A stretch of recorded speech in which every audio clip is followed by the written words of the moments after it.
Most women want to have a career. Well, I don't believe that's true. I don't believe that for a second. You're telling me what you've been told and what you've been told to believe, not what you actually believe and not what's actually the case. No, I don't believe for a second that most women want to work and most women want to have a career. That's PR. That's propaganda. I mean, you can't say honestly that you think that most women want to work and also say that women have equal intelligence as men, because if they have equal intelligence as men, what intelligent person would choose to work if they had a choice not to? I know a man wouldn't if given the choice. No, I know that most women don't want to work. I don't need to see the statistics. I know that most women don't want to work because I work. So I know what it's like. No, you can only convince a woman or anyone else that it's wonderful. It's just so fulfilling to dress up in business clothes and go to an office all day if they've never worked. You can maybe sell that message to young, inexperienced people, but anyone who has been in the workforce for any length of time will tell you it is not exactly living the dream. But you know who is living the dream? You know who really is living the dream? Married women in Dubai, married women in Saudi Arabia. And not just because they get to go on shopping sprees with their husbands, gold credit cards, but because due to the fact that they have so much support from their family, so much support from their husbands, so much support from their fathers, so much support from what you would call patriarchy. You probably didn't know that women in the UAE and women in Saudi Arabia own a higher percentage of small and medium-sized businesses than women in America, by at least 10%. That's ownership. That's entrepreneurship, not employeeship. But of course, they're oppressed, right? Now, most people don't want to work. Now, obviously, there are exceptions. And there are people who can, genuinely derive a lot of satisfaction from their work. But we all know that they could find infinite other ways to achieve that and better than that level of satisfaction if they weren't wage slaves and had control of their time. Should women have the right to work? You understand what incredibly deceptive language that is? In your society, do they have the right not to work? That's a better question. I mean, look at how they manipulate language around this issue. Instead of just saying you have to work, they say that you have a career or you have a job, as if it's something that you gained, as if it's something, something that you have, rather than talking about all the things that you lose by having that, all of the things that you have to let go in order to keep hold of that job. They say you have a career, but what they mean is your employer has you. And that's where you spend most of your time. That's where you spend, most of your waking hours, 8, 9, 10 hours a day, plus however long it takes you to commute. So maybe up to around half of a 24-hour day, you are either going to work, at work, or coming home from work. And then you get, if you're lucky, maybe 4 to 5 hours a day off, 4 to 5 hours a day left of free time. Look at that phrase, free time. Because, yes, in your free, democratic, liberated, independent country, most citizens only get about 4 to 5 hours a day of freedom. Because the rest of the time, you're at work. And work is extremely not democratic, not free, and you have no independence.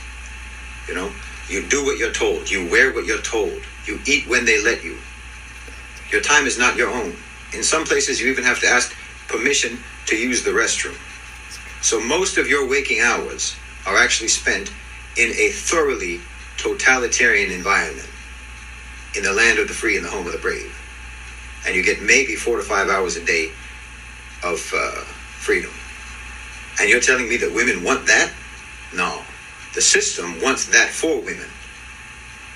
And it has made it largely unavoidable because the cost of living is too high. Or anyway, the cost of supporting the lifestyle or maintaining the lifestyle that your society teaches you that you must have if you are to be regarded as a worthwhile and successful human being.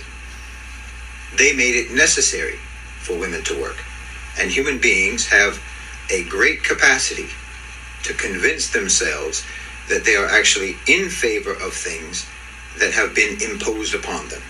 So they tell themselves that they actually want the thing that they have no choice but to accept.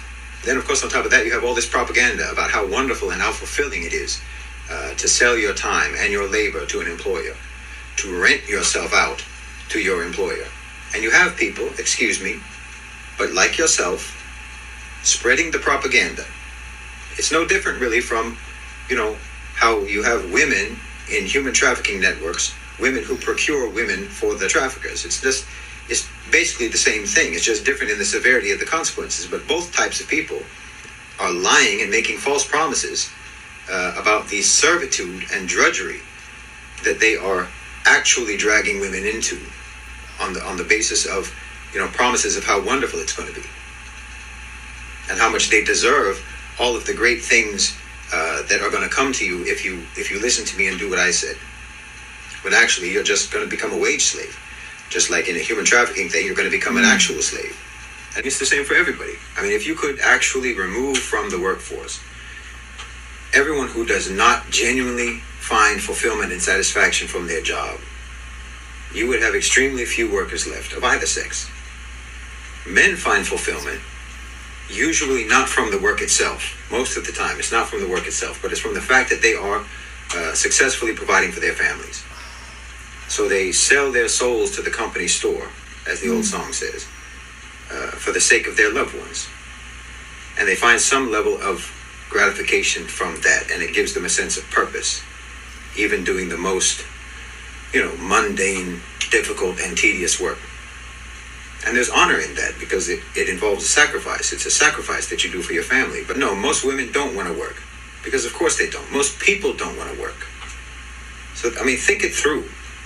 There are exceptions, but exceptions notwithstanding, most people don't want to work. But you have to be propagandized into it. This is propaganda. It's just like when Edward Bernays, the father of modern PR, got women to start smoking cigarettes for his customer, for his client, by connecting the smoking of cigarettes with women's lib. Just as that was unhealthy for women, this is unhealthy for women. Just as that was for the sake of someone else's profits, so is this. It's just propaganda. But don't at least tell yourself that this is good for you and you want it, just because it's what business wants for you. When women go to the workplace, they're not breaking down barriers. They are erecting barriers around themselves.